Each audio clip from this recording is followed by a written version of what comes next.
Même en été, je mettais des gilets. Je préférais avoir chaud plutôt que de montrer mes avant-bras.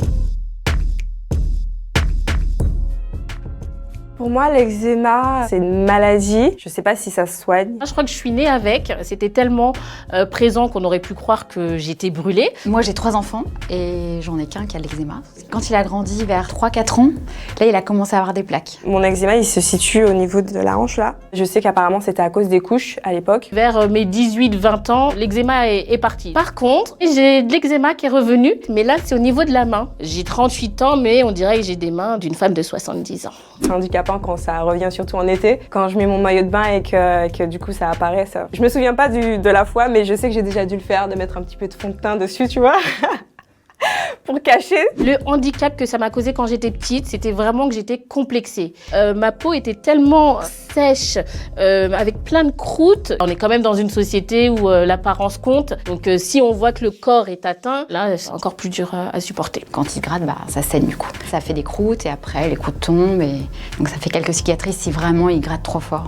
Et on connaît les raisons, c'est qu'il est très angoissé en fait. Je sais que ma sœur, elle en a eu quand elle était bébé. Et ma mère nous a raconté qu'une fois, elle s'est réveillée la nuit et tellement ma sœur, elle s'était grattée qu'il y avait du sang partout dans le berceau. Je pense que c'est une maladie héréditaire. Là, j'ai 3 enfants. J'ai les 2 plus petits qui sont aussi atteints d'eczéma. Moi, je pensais que ça se transmettait au contact. J'ai une petite fille de 2 ans. Elle a eu des eczémas quand elle avait 3-4 mois. Pour une maman, ça fait mal au cœur de voir son bébé à 3-4 mois. Tu peux pas dire maman ça gratte, tu fais que pleurer. Du coup, c'est assez déstabilisant pour une maman. Mon petit cœur était meurtri en fait, quand même. C'est un combat et il sait qu'il peut le mener avec moi. Mais comme il est très angoissé, il peut faire des crises énormes. Un truc, je pourrais pas vous décrire parce qu'il faut les vivre. Et du coup, ça se transforme en eczéma. Je suis pas bien quoi. Au final, c'est passé au bout de quelques semaines. Ça lui a pas laissé de séquelles. Ça lui gratte quelquefois, j'hydrate un peu, mais elle le vit bien.